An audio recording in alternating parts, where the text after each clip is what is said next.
Bienvenue dans la deuxième partie de notre épisode dédié à l'éveil spirituel.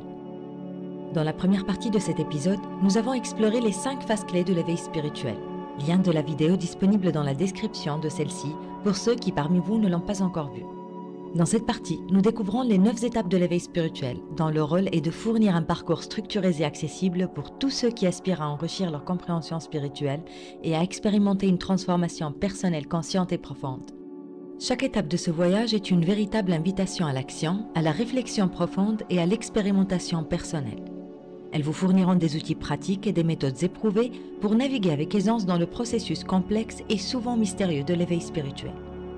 Considérez ces étapes comme des balises lumineuses sur votre chemin, vous offrant la liberté de progresser à votre propre rythme en respectant vos besoins et particularités uniques. Les 9 étapes que nous allons explorer sont les suivantes: l'honnêteté avec soi-même, la reconnaissance des signes d'éveil, l'éloignement des distractions, le lâcher-prise, la méditation et la pleine conscience, l'acceptation de ses peurs, le pardon, la maîtrise de l'ego et enfin le détachement du monde matériel. Dans les moments qui suivent, nous allons détailler chacune de ces étapes. Nous verrons comment elles peuvent nous aider à naviguer vers une expérience d'éveil spirituel plus profonde, enrichissante et authentique.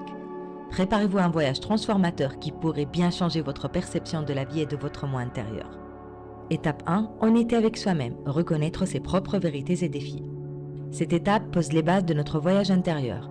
Être honnête avec soi-même signifie reconnaître et accepter nos propres vérités, nos défis, nos forces et nos faiblesses. Cette honnêteté implique une introspection courageuse, où on est porté à regarder en face nos peurs, nos désirs cachés, nos motivations réelles et même les aspects de notre personnalité que nous avons ignorés ou cachés. C'est un processus de découverte de soi, un moment de vérité qui demande du courage, car il nous confronte à nos vulnérabilités et à nos incertitudes. Dans cette étape, nous apprenons à écouter notre voix intérieure avec authenticité. Nous posons des questions difficiles mais existentielles comme « Suis-je vraiment heureux dans ma vie actuelle ? Quels sont mes véritables rêves et aspirations ? Quels sont les schémas ou les croyances qui me limitent ?» Et ce n'est qu'en répondant à ces questions que nous commencerons finalement à dévoiler notre véritable nature et nos plus profonds désirs. L'honnêteté avec soi-même nous permet également de reconnaître nos défis personnels. Que ce soit des problèmes émotionnels, des habitudes destructrices ou des relations toxiques, cette prise de conscience est certes le premier pas vers la transformation et la guérison. Cette étape est aussi un moment de libération, parce qu'en acceptant qui nous sommes vraiment, nous nous libérons des attentes des autres et des pressions sociales. Nous apprenons enfin à vivre de manière plus authentique, en alignement avec nos vraies valeurs et nos plus profondes convictions. L'honnêteté avec soi-même n'est pas un exercice ponctuel, mais un processus continu.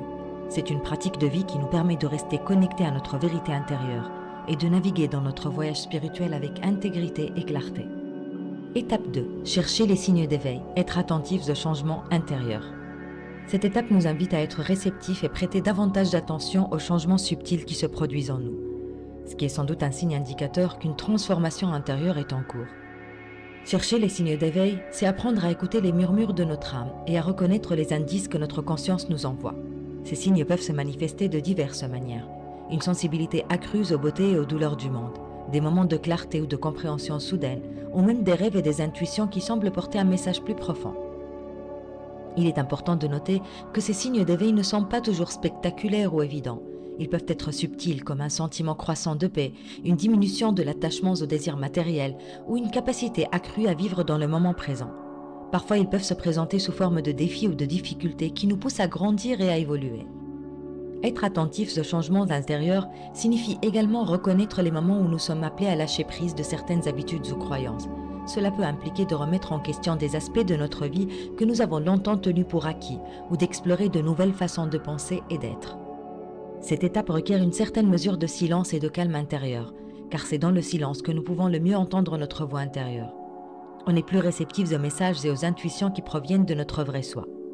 Pratiquer la méditation, passer du temps dans la nature ou simplement s'accorder des moments de tranquillité peuvent aider à cultiver cette écoute attentive. En cherchant activement les signes d'éveil, nous devenons des participants conscients dans notre propre transformation. Nous apprenons à naviguer dans notre voyage spirituel avec une plus grande conscience et intention, ouvrant la voie à des expériences et des réalisations plus profondes. Étape 3. S'éloigner des distractions, créer un espace pour la croissance spirituelle. Cette étape est cruciale pour créer un espace propice à la croyance spirituelle. Dans notre monde moderne où nous sommes constamment bombardés de stimuli et de sollicitations, trouver un havre de paix et de tranquillité devient essentiel pour notre développement intérieur. S'éloigner des distractions signifie faire des choix conscients pour réduire le bruit extérieur qui peut étouffer notre voix intérieure. Cela peut impliquer de limiter notre temps passé sur les réseaux sociaux, de réduire notre consommation de médias ou même de changer certaines de nos routines quotidiennes pour favoriser la réflexion et la méditation. Il ne s'agit pas nécessairement de renoncer complètement au plaisir ou aux activités du monde réel, mais plutôt de trouver un équilibre qui permette à notre esprit de se reposer et de se régénérer. Cela peut être aussi simple que de passer du temps seul, de pratiquer la méditation, de se promener dans la nature ou de s'engager dans des activités qui nourrissent l'âme. En créant un espace pour la croissance spirituelle, nous nous donnons la possibilité de nous connecter plus profondément avec nous-mêmes. C'est dans le calme et la solitude que nous pouvons le mieux entendre nos pensées et sentiments les plus profonds. Et c'est là que nous pouvons commencer à comprendre ce qui est vraiment important pour nous. Cette étape est également une invitation à la pleine conscience. En étant pleinement présent dans nos activités, en écoutant attentivement les autres et en appréciant les moments simples de la vie, nous cultivons une qualité de présence qui enrichit notre expérience spirituelle. S'éloigner des distractions n'est pas une fuite du monde, mais un moyen de l'expérimenter plus pleinement. En réduisant le superflu, nous ouvrons la porte à une expérience plus riche et plus profonde de la vie. Une vie où chaque moment est vécu avec intention et gratitude. Étape 4. Ne pas forcer les choses. Laisser le processus se dérouler naturellement. Cette étape nous rappelle l'importance de laisser le processus spirituel se dérouler à son propre rythme, sans précipitation ni pression inutile. C'est une invitation à cultiver la patience et à faire confiance au flux naturel de notre croissance personnelle. De notre quête d'éveil, il peut être tentant de vouloir accélérer les choses, de chercher des résultats immédiats ou de forcer des expériences spirituelles, de contrôler et d'orchestrer les choses. Cependant, la véritable transformation intérieure est souvent subtile et graduelle. Elle se produit à un rythme qui est unique à chaque individu et ne peut être précipité. C'est la loi de la gestation qui, comme pour les plantes, s'applique aussi à l'homme et toute autre chose. Elle comporte un processus dont la plus grande partie est invisible. Certains, pendant cette phase, s'impatientent et cherchent à agir sous l'emprise de la peur ou le désarroi. Ne pas forcer les choses signifie accepter que certaines réponses et certaines réalisations viennent en leur temps. Cela implique de lâcher prise sur notre besoin de contrôle et de permettre à notre expérience spirituelle de se déployer naturellement. C'est reconnaître que chaque étape de notre voyage, même celle qui semble stagnante ou difficile, a sa propre valeur et son propre enseignement. Cette étape nous encourage également à être présents dans le moment actuel, plutôt que de constamment chercher quelque chose de plus ou de différent. Nous apprenons à apprécier où nous sommes maintenant. Cela ne signifie pas que nous cessons de chercher ou de grandir, mais plutôt que nous trouvons la paix dans le processus de devenir. En adoptant une approche plus détendue et ouverte, nous pouvons mieux percevoir les subtilités de notre évolution spirituelle. Nous devenons plus réceptifs aux leçons et aux opportunités qui se présentent, et nous sommes mieux équipés pour intégrer ces expériences dans notre vie. Ne pas forcer les choses est une pratique de confiance, de foi et de lâcher prise. En faisant confiance au processus et en nous abandonnant au flux naturel de la vie, nous ouvrons la voie des expériences plus authentiques, à une inspiration plus enrichissante et à une croissance spirituelle plus profonde. Étape 5. Méditation et pleine conscience. Pratique pour cultiver la présence et la clarté. Cette étape souligne l'importance de la pratique de la méditation et de la pleine conscience pour cultiver la présence, la clarté d'esprit et une connexion plus profonde avec notre être intérieur. La méditation est un outil puissant pour calmer l'esprit, réduire le stress et développer une compréhension plus profonde de nous-mêmes et du monde qui nous entoure. Elle nous permet de nous détacher de l'agitation mentale et des distractions constantes pour trouver un espace de paix et de tranquillité intérieure. La méditation est une phase où on pratique l'observation de nos pensées, on les écoute et on en filtre celles qui ne sont pas vraiment nôtres, comme par exemple nos propres croyances limitantes, notre ego, nos préjugés. Pour être prêt à recevoir des impulsions, de l'inspiration et de la clairvoyance plus profondes et authentiques, alignées avec notre vrai être. Cette pratique peut être réalisée soit à travers des techniques de méditation guidée, de pleine conscience, de méditation transcendantale ou d'autres formes. Il est important de comprendre que l'acte de méditer nous aide à nous recentrer et à nous reconnecter avec notre essence. La pleine conscience, quant à elle, est l'art d'être pleinement présent et engagé dans le monde actuel. Cela signifie observer nos pensées, nos sentiments et nos sensations sans jugement et avec curiosité. Elle peut être pratiquée à tout moment de la journée, que ce soit en mangeant, en marchant, en se brossant les dents, en parlant ou même en effectuant des tâches quotidiennes. Elle nous apprend à vivre chaque instant avec attention et gratitude, renforçant notre capacité à apprécier la beauté et les leçons de la vie. Ces pratiques ne sont pas seulement bénéfiques pour notre bien-être mental et émotionnel, elles sont également essentielles pour notre croissance spirituelle. En méditant et en pratiquant la pleine conscience, nous développons une plus grande maîtrise de nos réactions et de nos émotions. Nous apprenons à répondre à la vie avec sagesse plutôt qu'à réagir de manière impulsive. Nous développons la compétence de recevoir plutôt que de subir. Les choses commencent à arriver pour nous plutôt qu'à nous. Nous devenons créateurs de notre réalité plutôt que des victimes. La méditation et la pleine conscience ouvrent la porte à des niveaux plus profonds de conscience et d'intuition. Elles peuvent nous aider à percevoir des aspects de notre réalité que nous n'avions pas remarqués auparavant et à accéder à une compréhension plus profonde de notre véritable nature. En intégrant la méditation et la pleine conscience dans notre routine quotidienne, nous cultivons un esprit plus clair, un cœur plus ouvert et une présence plus ancrée. Ces pratiques sont des clés essentielles pour avancer sur le chemin de l'éveil spirituel, nous permettant de vivre avec plus de sérénité, de clarté et de connexion. Étape 6. Accepter ses peurs, affronter et intégrer ses peurs. Cette étape est fondamentale car elle nous confronte à l'un des plus grands obstacles sur notre chemin spirituel, nos propres peurs.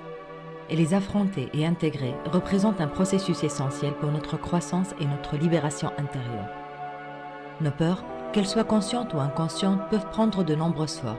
Peur de l'échec, peur de l'inconnu, peur de perdre ce que nous avons, ou même peur de notre propre grandeur. Ces peurs peuvent nous retenir, nous limiter dans nos choix et dans notre capacité à vivre pleinement notre vie. Accepter ces peurs ne signifie pas se résigner à vivre avec elles, mais plutôt les reconnaître, les comprendre et apprendre à les dépasser.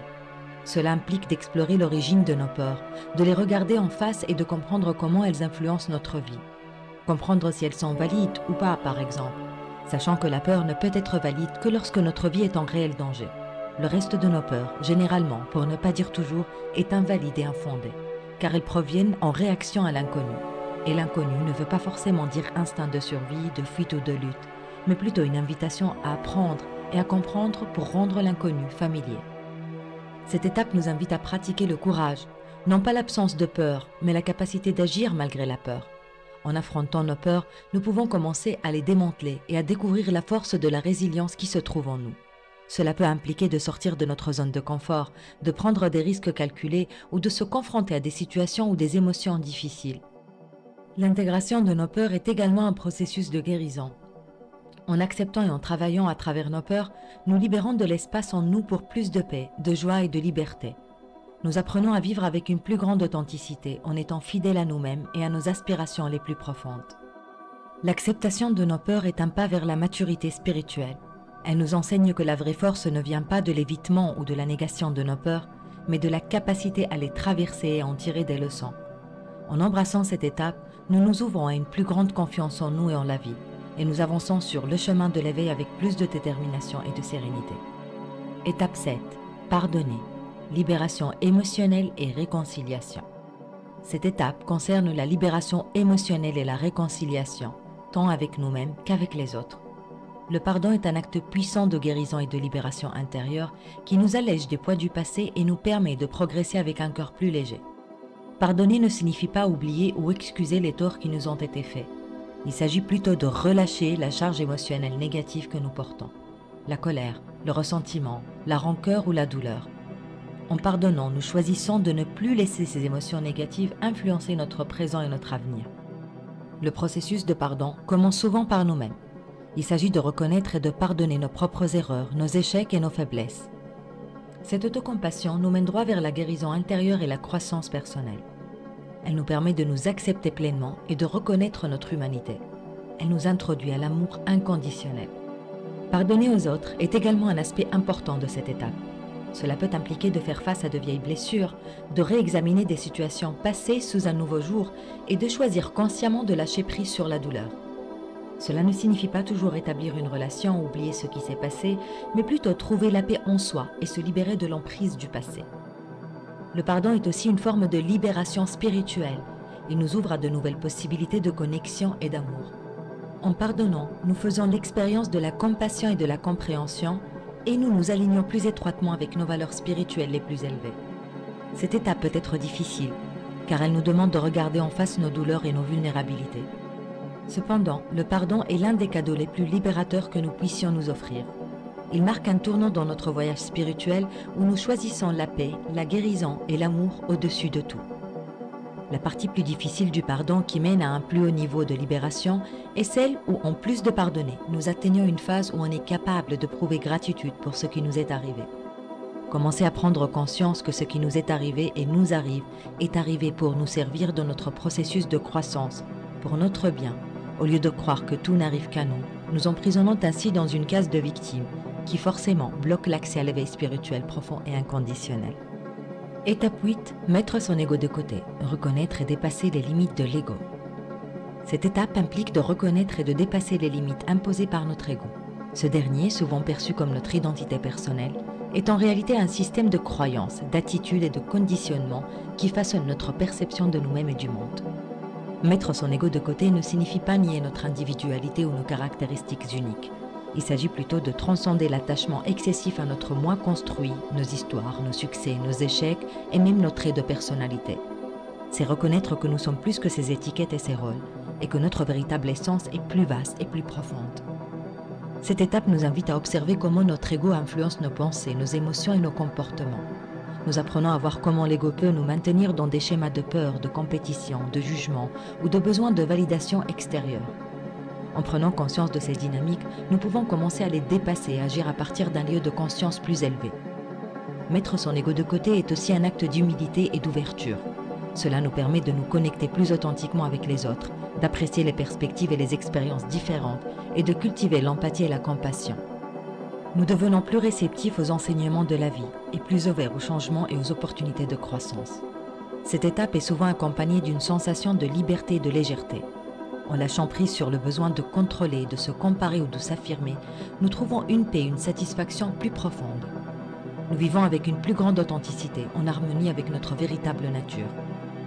En mettant notre ego de côté, nous ouvrons la porte à une expérience de vie plus riche et plus connectée. Nous découvrons que la vraie force réside dans la vulnérabilité, la connexion et l'amour inconditionnel, et non dans la domination ou la supériorité de l'ego.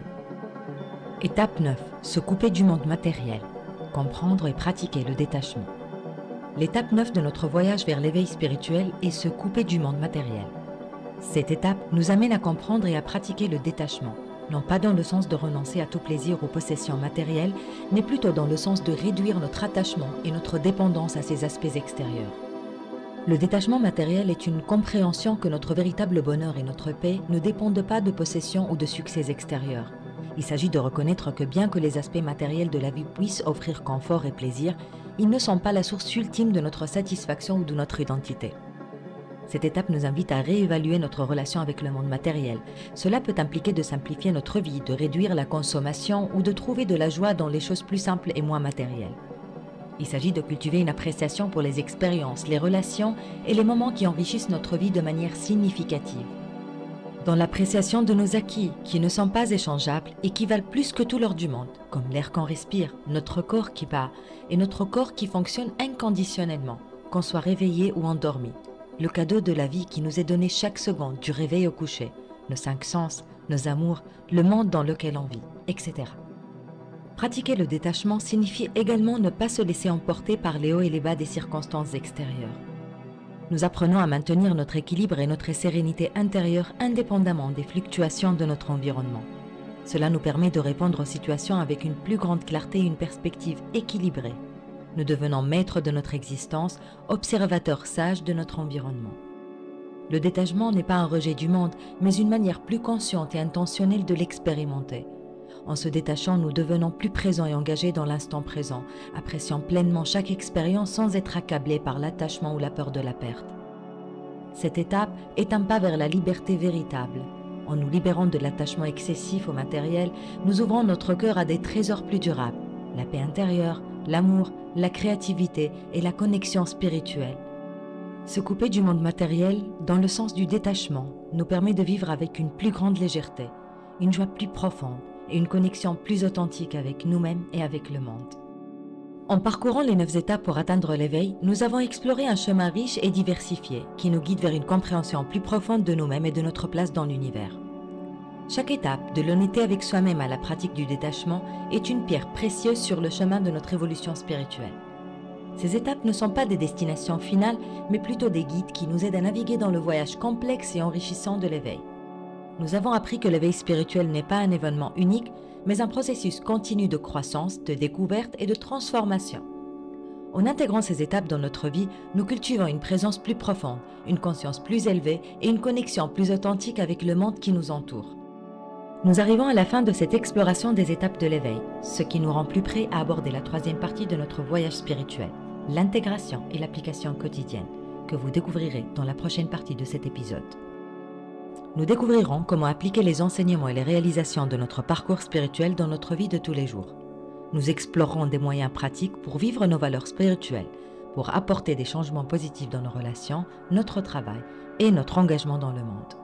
Préparez-vous à découvrir comment l'éveil spirituel peut s'infuser dans chaque aspect de votre existence, transformant non seulement votre perception intérieure, mais aussi votre interaction avec le monde extérieur. L'intégration et l'application quotidienne sont les clés pour vivre une vie pleinement éveillée, une vie où chaque moment est imprégné de sagesse et de compassion et de présence consciente. Merci infiniment pour le temps précieux que vous avez consacré à m'écouter. N'oubliez pas que la première partie de cet épisode est déjà en ligne et vous pouvez y accéder facilement via le lien présent dans la description de cette vidéo. En guise de remerciement, je vous ai préparé 2 cadeaux exclusifs pour vous accompagner et vous guider dans votre aventure vers l'évolution consciente. Vous trouverez les liens pour les télécharger dans la description ci-dessous. Pour ceux d'entre vous qui désirent approfondir leur connaissance sur la compréhension de soi et des autres, je vous recommande vivement mon ouvrage intitulé « Le langage corporel dans la communication non verbale ». Ce livre est une véritable mine d'or d'informations offrant des conseils pratiques, des exercices interactifs et des perspectives enrichissantes pour votre voyage spirituel. Vous y apprendrez comment analyser les comportements d'autrui, déceler le mensonge et la manipulation et cultiver une attitude confiante et positive. Je suis convaincue que ce livre sera un compagnon indispensable dans votre quête de développement personnel et spirituel. D'ici la prochaine vidéo, prenez soin de vous. Merci encore et à la prochaine.